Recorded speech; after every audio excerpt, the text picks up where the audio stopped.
Amados, que a graça de Deus esteja conosco. Nós vamos hoje ler João, capítulo 2.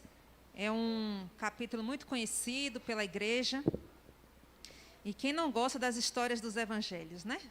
São histórias maravilhosas, são vivências de Jesus e seus discípulos com as pessoas, manifestações da graça de Deus e também de como Ele se importa nas pequeninas coisas. Né? A gente pensa que precisa de grandes coisas para acessar o Pai, mas até uma unha que dói, Ele fala, clame a mim e eu estarei com vocês. Né? O Senhor sempre se preocupa. Aqui, no verso 2, tem alguém sem Bíblia? Se tiver, isso. Se alguém tiver sem Bíblia, alguém providencia. João, capítulo 2. Temos a história das bodas em Caná da Galileia. Versículo 1. 3 dias depois, houve um casamento em Caná da Galileia, achando-se ali a mãe de Jesus. Bem, todos nós sabemos que no contexto, né, daquela região do Oriente, as festas não são como hoje, né? São meses preparando e acontecem 2 horas, acabou o dinheiro, acabou a festa, acabou tudo. Eram festas organizadas para durarem dias, né? Eram festas que duravam dias, as pessoas ali comemorando, festejando aquelas bodas, que era um casamento. E essa região de Caná da Galileia também ficava próxima a Nazaré, uma região próxima a que Jesus foi criado. Os comentaristas falam que também Jesus e Maria tinham vínculo com os noivos, né? Eram pessoas conhecidas do noivo. E no versículo 2 fala que Jesus também foi convidado com os seus discípulos para o casamento. 3. Tendo acabado o vinho, a mãe de Jesus lhe disse, eles não têm mais vinho, mas Jesus lhe disse, mulher, que eu tenho contigo? Ainda não é chegada a minha hora. Verso 5. Então ela falou aos serventes, fazei tudo o que ele vos disser. Estavam ali 6 talhas de pedra, que os judeus usavam para as purificações, e cada uma levava 2 ou 3 metretas. Jesus lhes disse, enchei de água as talhas, e eles as encheram totalmente. Então lhes determinou, tirai agora e levai ao mestre-sala. Eles o fizeram. Verso 9. Tendo o mestre-sala provado a água transformada em vinho, não sabendo de onde viera, e se bem que o sabiam os serventes que haviam tirado a água, chamou o noivo e lhe disse, todos costumam pôr primeiro o bom vinho, e quando já beberam fartamente, servem o inferior. Tu, porém, guardaste o bom vinho até agora. Amém? E eu estava pensando nesse verso, nesse capítulo, que Jesus, ele não é intrometido. Jesus estava ali, naquele local, naquela festa, porque ele foi convidado. Jesus foi convidado a estar naquele local. E o que chama a atenção também é que Jesus, ele se interessa pelas pequenas coisas. E o livro Libertador, na página 82, disse, com sua presença, ele honrou o casamento como uma instituição divina. As pessoas imaginam Jesus, pensam que Deus, um Deus cruel, um Deus que vai julgar, vai levar para o inferno. O inferno é para os anjos maus, o diabo e os demônios. Não é para aquele que quer servir ao Senhor. Não foi criado para o ser humano o futuro inferno, que ainda virá depois da volta de Cristo e depois dos 1000 anos. Jesus vai revelar o Pai, e o Pai é Jesus é a própria revelação, e ele para ir a um casamento. Ele não tinha começado ainda o seu ministério aqui na terra, ele tinha começado a chamar alguns discípulos para acompanhá-lo nessa jornada. E ali, Jesus foi convidado e ele foi.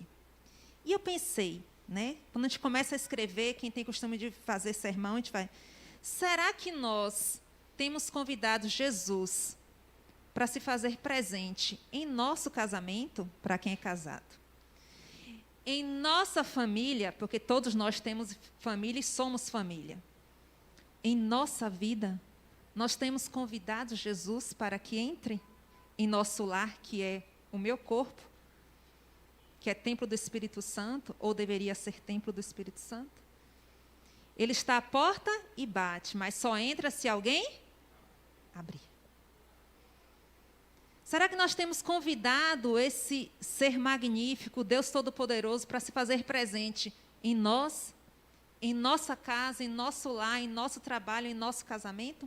Ou temos deixado esse convite para mais tarde, para depois? Mas Jesus estava naquele casamento porque ele foi convidado. E com ele alguns discípulos que já tinham começado, tinham sido já convocados para aquele serviço. No verso 3, conta a história que acaba o suco de uva. E aqui, nesse contexto, várias coisas poderiam ter ocorrido. Falta de planejamento correto. Imagine, Felipe casou tem pouco tempo. Se ele convidou 100 pessoas e o bolo só fosse para 50, pensa a vergonha que você iria passar, né? Pense aí, você convida 100 pessoas e só chegam 50 salgadinhos. E a festa estava lá acontecendo, o mestre-sala lá conversando, o noivo, a noiva, e os serventes percebendo que o negócio já não estava mais rendendo, né? Não tem como mais continuar. Se acaba o suco de uva, acabou o quê? Não tem como continuar a festa, né? Sem comida e sem a bebida, acaba a festa do crente, né? Crente tem festa, tem comida, tem que ter comida. E aí o que acontece? Era vergonhoso terminar a comida, mostrava que não houve preparo, mostrava que o noivo não tinha condições de manter aquela futura família, porque os homens eram testados se poderiam manter a família, certo? Eram testados, tinha toda uma organização, chamava para ver o dote, né? E aí, como é que vai ser para continuar aí cuidando da minha filha, para poder casar, cuidar dos futuros netos? Tem dinheiro para manter a família? Casa. Se não tem, vai trabalhar, espera, se organiza para fazer. Era assim. E eu acho que nós precisamos também manter isso hoje, né?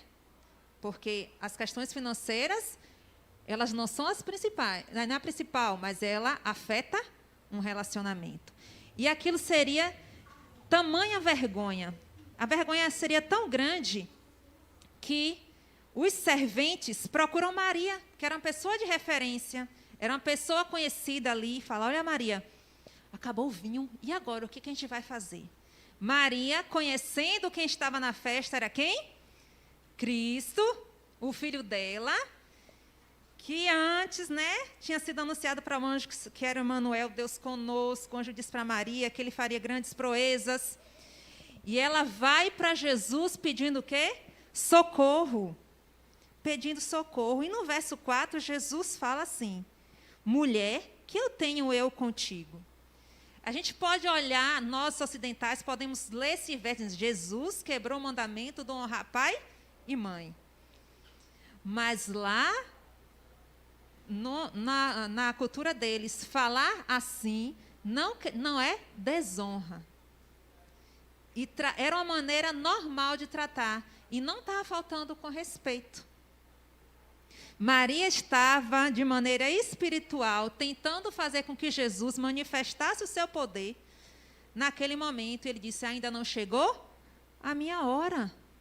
Porque na profecia bíblica, tudo tem sua hora e seu tempo determinado. E não sou eu nem você que vamos mexer no ponteirinho do relógio. E aí Jesus fala assim: não chegou a minha hora ainda. Maria sabia, porque ela e José tinham compartilhado durante toda a vida de que o seu filho faria grandes proezas. Ela sabia, ela tinha ouvido falar que o Espírito, né, que Deus tinha descido em formato de pomba e disse: é meu filho que dá muita alegria. Ela sabia que seu filho podia fazer algo. E aqui nesse verso 3, nós temos que ter noção a quem é que nós vamos pedir socorro. Onde é que ela ia achar mais de 100 litros de suco de uva naquele momento ali para poder servir as pessoas, porque a festa tinha que continuar? Onde é que ela ia encontrar tanto suco de uva? Ela vai à pessoa certa. Levar as nossas dificuldades para Jesus, a quem nós estamos entregando as nossas debilidades conjugais, familiares e pessoais, a quem nós estamos entregando. Todos nós aqui temos as nossas debilidades, nossas fraquezas. Não há um sequer que seja forte em todos os pontos da vida, amados. Porque enquanto estivermos nessa esfera, planeta Terra, enquanto Jesus não voltar, todos nós teremos a nossa dificuldade. E não é vergonhoso, é porque nós somos pecadores e nascemos nesse mundo de pecado. E o Espírito Santo nos dá força para vencer as provações, as tentações. Mas todos nós temos dificuldades. Para quem nós estamos entregando as nossas dificuldades? Gisá, eu já entreguei, né? Já falei com o pastor, já falei com o ancião, já falei com o psicólogo, já falei com meu terapeuta, já falei com o médico, já falei. Mas você falou com o principal que pode resolver, que pode te ajudar, te orientar? Sei, muitas vezes, conta para a sogra, conta para o sogro, conta para a mãe que o marido fez aquilo outro, mas já levou ao Pai Eterno as suas dificuldades? Não estou dizendo aqui que essas pessoas não podem nos dar orientações, podem sim, e nós precisamos recorrer a elas também, porque na esfera humana Deus usa pessoas para nos abençoar, mas nós precisamos primeiro o quê? Buscar a Jesus. Buscar a orientação do alto. E Maria sabia para quem pedir socorro. E Jesus queria dizer no verso 4 para Maria que há tempo para tudo. Jesus sempre age no tempo certo. Nós que temos a tendência humana de querer, Senhor, eu quero isso agora, desse jeito e dessa forma. Mas Jesus fala, ainda não é chegada a minha hora. Alguns aqui têm pedidos em relação a casamento, em relação a filhos, há anos fazendo pedidos ao Senhor. Senhor, não ouço a tua resposta. Tenha perseverança. Continue perseverando. E no tempo certo, Deus agirá. Às vezes a gente quer minimizar o poder de Deus. Se Deus não respondeu do jeito que a gente queria, é porque o meu Deus é muito fraco. Mas o Deus de Marlete é forte, porque fez o que Marlete queria, mas não fez o que eu queria. E nós colocamos Deus na nossa caixinha humana, e Deus está fora dessa caixa. No versículo 5, é interessante como Jesus fala, né? Não chegou a minha hora, mas ele também não deixa ninguém sem resposta. No verso 5 fala, então ele falou aos serventes, ela falou, Maria fala, fazei tudo o que ele vos disser. Interessante que Maria não ficou chateada com a resposta de Jesus. Ela só disse, faça tudo como ele disser. Foi uma resposta de que Jesus não desonrou a sua mãe. Ela tinha tanta fé no Emanuel, no Deus conosco, que ela disse, olha gente, faça tudo que ele mandar. Ela já disse, gente, ele vai fazer aí, agora faz tudo, obedece. Fazer a vontade do Senhor é o caminho para a prosperidade, seja ela qual área for. Não há prosperidade espiritual, emocional, conjugal, familiar, financeira, se nós não fizermos a vontade do Senhor. É a nossa parte da aliança, meus amados. Porque o Senhor é justo, é fiel, mas nós temos sido fiéis a Ele? Temos feito tudo o que Ele tem nos dito? Ou isso serve para mim, aquilo já não serve? Essa coisa eu gosto, mas Deus disse que eu não devo continuar fazendo, mas eu gosto, Senhor. Continue gostando, o Senhor te deu também um livre-arbítrio. Agora também não queira desfrutar das maravilhas que Ele tem para ofertar, se você não quer deixar para trás aquilo que te prende. Não existe, é o bem ou o mal, a luz ou as trevas, a bênção ou a maldição. Escolhei a bênção, escolhei a luz. Queremos muitas vezes que o nosso cônjuge fosse de tal jeito, que nossos filhos fossem daquele jeito. Temos sempre ideais, né? Temos sempre ideais e temos dificuldades de viver com o que é real. E desejamos que nossas vontades sejam feitas, mas feitas do nosso modo. Mas ela fala, façam tudo o que ele vos disser.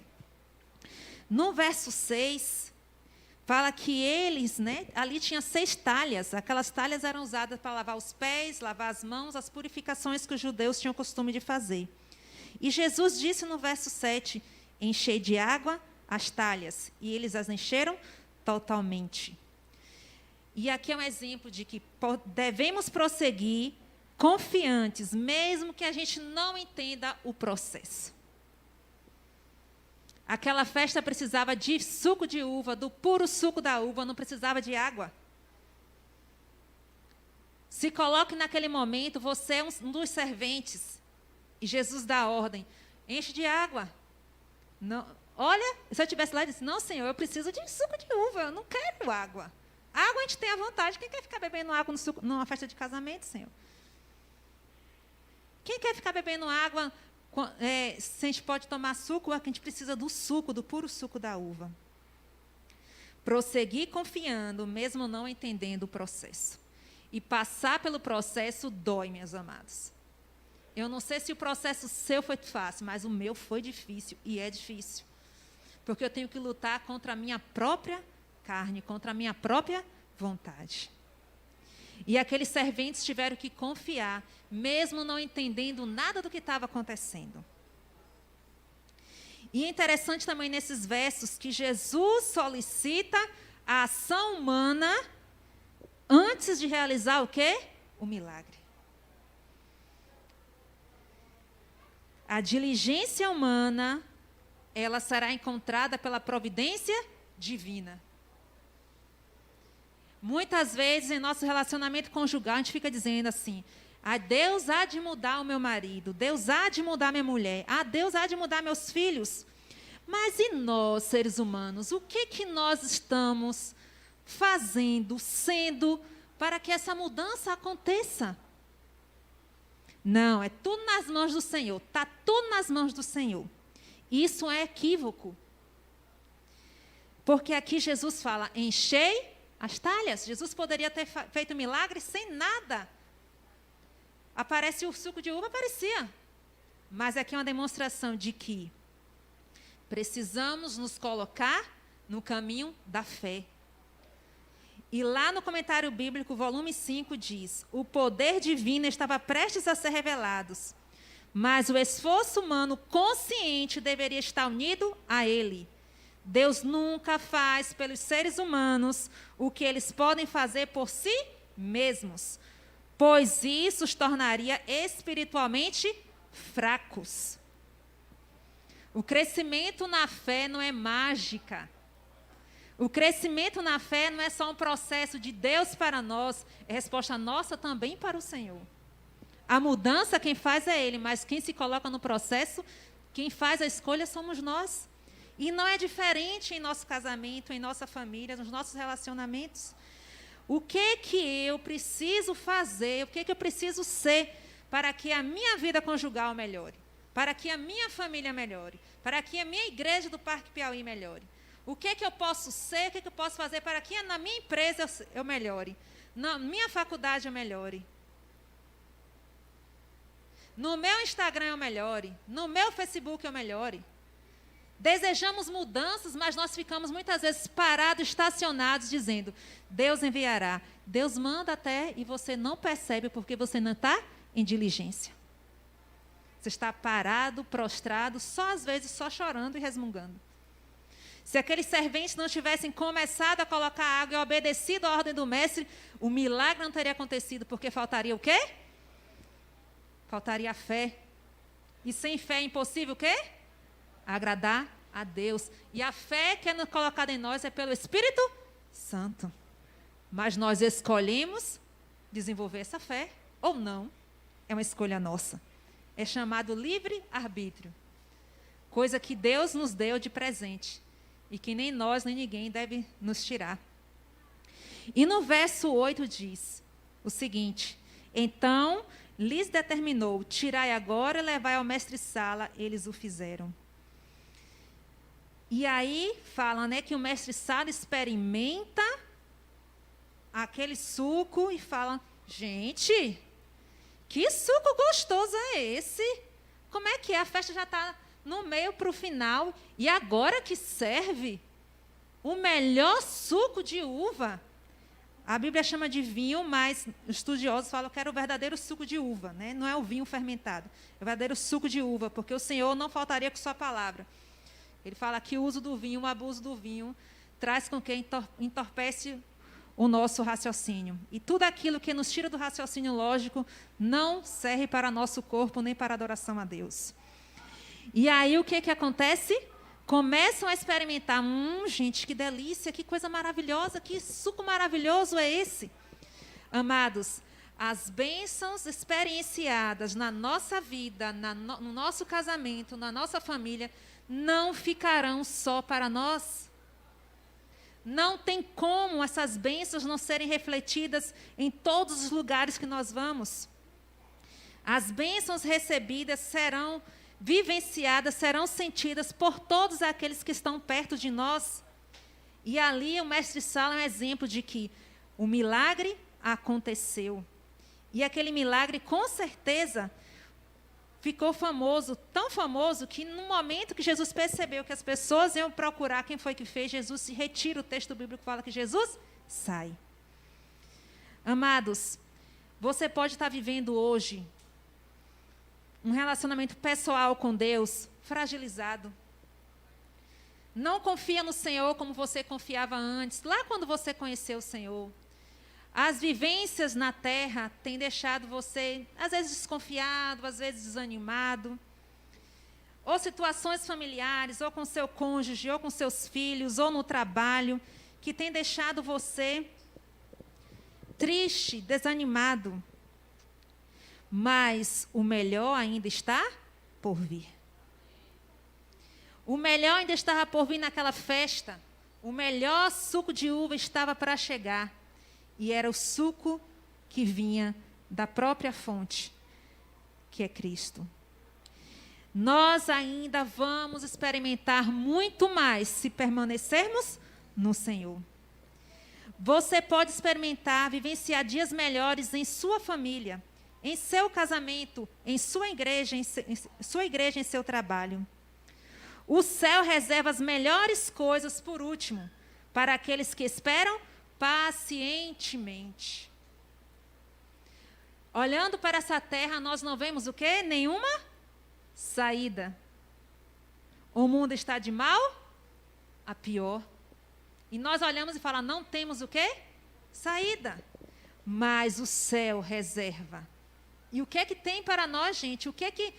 Qual é o vinho, o suco de uva melhor que ainda virá em nossas vidas? A vida eterna, a nova Jerusalém, a ressurreição, a primeira ressurreição, a volta de Jesus, ainda virá muito mais. O Senhor tem infinitamente mais coisas para fazer por você, em você. Parecia que ali era o fim daquela festa, mas Jesus era convidado, Jesus foi chamado, Jesus foi convidado para estar ali presente. E onde Jesus está, Ele faz a diferença. Ele faz a diferença. Diz, mas eu adoro a Deus, eu busco a Deus, eu não vejo diferença nenhuma.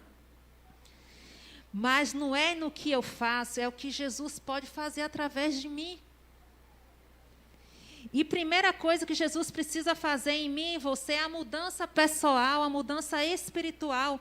E as outras coisas vos serão acrescentadas. Não adianta eu desejar um casamento forte, um marido maravilhoso, se eu não sou uma pessoa maravilhosa. Se eu não tenho empatia pelo meu esposo. Se eu não tenho misericórdia do meu esposo. Se você não tem misericórdia da sua esposa. Não tem misericórdia dos seus filhos, dos seus pais. Nós sempre desejamos mais, mas entregamos menos do que nós poderíamos entregar. Menos do que nós poderíamos ser. Porque nós estamos o quê? Tratando o outro como inferior a nós. Só foi quando eu olhei para dentro de mim, meus queridos, que eu pude ter empatia pelas pessoas. E a primeira pessoa que eu tive empatia foi pelo meu esposo. Porque aquele próximo da Bíblia não é Tiago, não. Não é Felipe, não. Não é irmão. Não é Gabriel. Não é Edmilson na minha vida. O próximo é aquele que está mais próximo. E quem que está mais próximo de você? É seu esposo, é a sua esposa, são os seus filhos. Será que esses próximos estão recebendo a sua empatia? Um unguento para poder limpar as feridas? E nós, olhando aqui, Jesus para cuidar disso. Porque há muito mais, infinitamente mais para nos dar. Primeiro, convide Jesus para o seu casamento, para a sua família. Diz, isso é besteira. Vai viver a vida conjugal sem Jesus para você ver. Vai. Vai um com Jesus e o outro sem Jesus para ver. Não é fácil, meus queridos, não é fácil, porque o grande conflito com duas pessoas que já servem a Deus é difícil. Imagine quando um não quer servir e quando o outro serve. Tem que cingir mesmo os ombros na palavra e na oração e no jejum para continuar. Porque não é fácil. Nenhum casamento é simples de viver. Não olhe para o casamento do pastor fulano de tal e diga, ai, que casamento maravilhoso. Eu sei as lutas que eu enfrento. E você sabe as lutas que você enfrenta. E, acima de tudo, Jesus sabe. Nós precisamos convidar Jesus para a nossa família, para o nosso casamento, para a nossa empresa, para o nosso trabalho. Precisamos fazer o que Ele manda nós fazermos. Não adianta dizer, eu confio em Jesus, mas desse jeito aqui, Senhor, desse modo aqui eu quero. Se for do outro jeito, eu não quero. Não é você que manda no Senhor. Não é você que determina o que o Senhor vai fazer. Ele é o Todo-Poderoso. Ele é o Rei do Universo. Está no céu dos céus. Não é você que dita regras para o Senhor. Faça o que Ele manda fazer. E confie naquele que pode renovar as tuas forças e transformar a tua vida. Qual aspecto da tua família, do teu casamento, da tua vida está carente do vinho refrescante e renovador que somente Jesus pode dar? Qual é esse aspecto que você fala, Senhor, por favor, eu preciso da tua presença nesse assunto aqui. Sejam específicos ao pedir ao Senhor alguma coisa, amados. Senhor, tu sabes todas as coisas, amém. Não, sejam específicos. Senhor, esse marido que tu me deste, ou que eu escolhi, né? Que o Senhor obedece o que a gente escolhe também. O Senhor, Ele cuida do nosso livre-arbítrio, não interfere nas nossas escolhas. Esse marido que eu escolhi, que o Senhor permitiu que estivesse na minha vida, está me dando trabalho nessa área aqui. Senhor, está em tuas mãos. O que eu posso ser e fazer para ajudar o meu esposo a crescer nessa área? Minha esposa, Senhor, tem tal dificuldade nessa área aqui. E eu a amo, mas viver nessa situação, Senhor, dá um trabalho.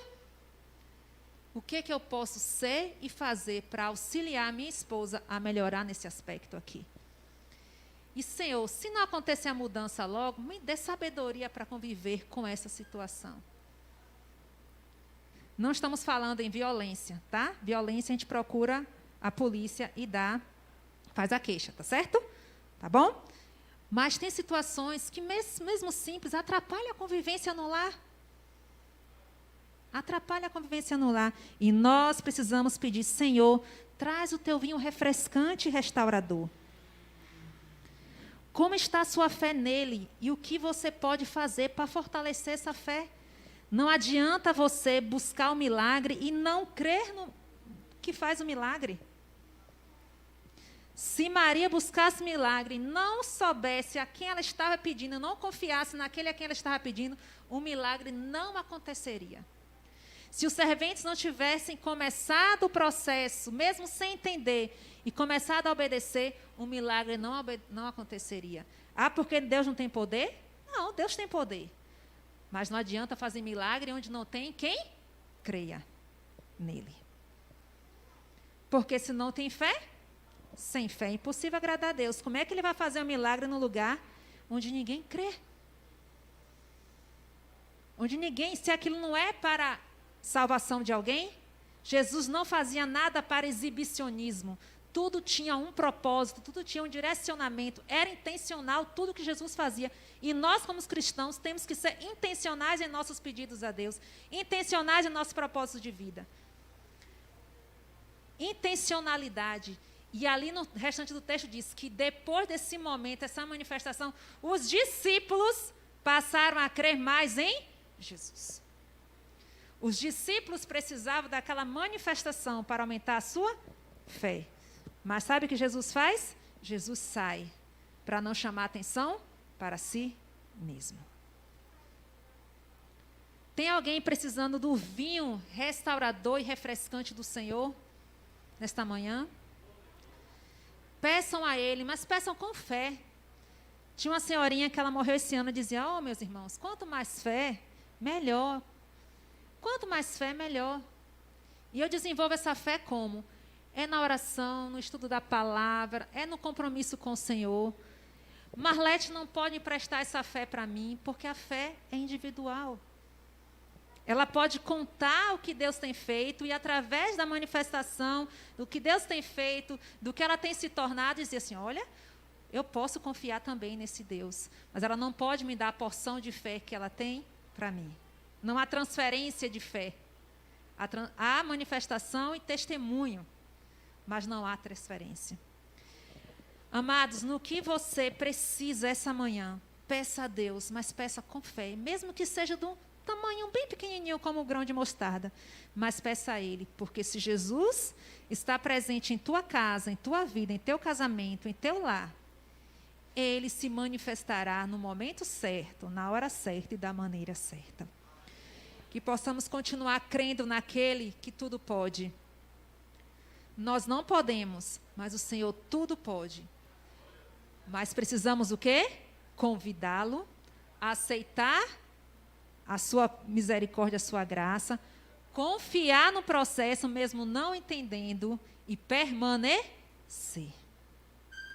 A permanência, a constância, a perseverança nos levará a herdar aquilo que o céu tem para nós, através de Jesus, que nós ainda nem conhecemos, nem um pedacinho, mas Deus tem muito mais para nos ofertar.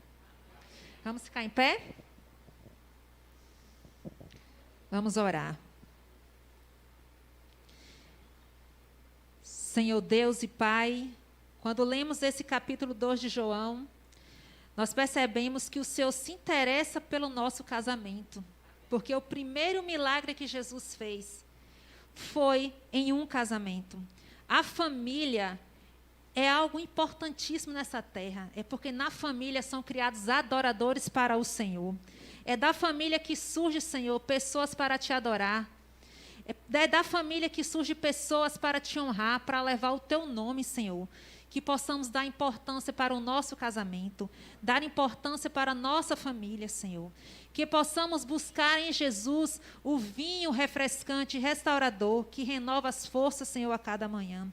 Ó Deus, o que adianta nós termos coisas, nós estarmos em lugares legais, né, usufruir de coisas, se a nossa vida pessoal, Senhor, não está ligada a Ti, se a nossa família está longe de Ti, se o nosso casamento está destruído, ó Deus, tira de nós o egoísmo. A Bíblia fala que quando Jesus foi chamado e disse: olha, Moisés permitiu o divórcio, Moisés permitiu isso e aquilo, Jesus fala: por causa da dureza do coração, que os nossos corações não sejam duros, Senhor, ao toque do Espírito Santo, que nós possamos estar abertos, ó Deus, com o coração aberto e contrito a Ti, para que o Espírito Santo fale conosco e nós possamos entender o que Ele está falando, meu Pai. Ajuda-nos, ó Deus, a perseverar na oração, no estudo da palavra, no jejum, porque nós enfrentaremos coisas muito mais difíceis, mas o céu tem muito mais para nós, para aqueles que permanecem perseverantes, confiando naquele que um dia voltará. Ó Deus, enquanto nós estivermos aqui, que o Espírito Santo seja a nossa companhia diária e ininterrupta, em nome de Jesus. Amém.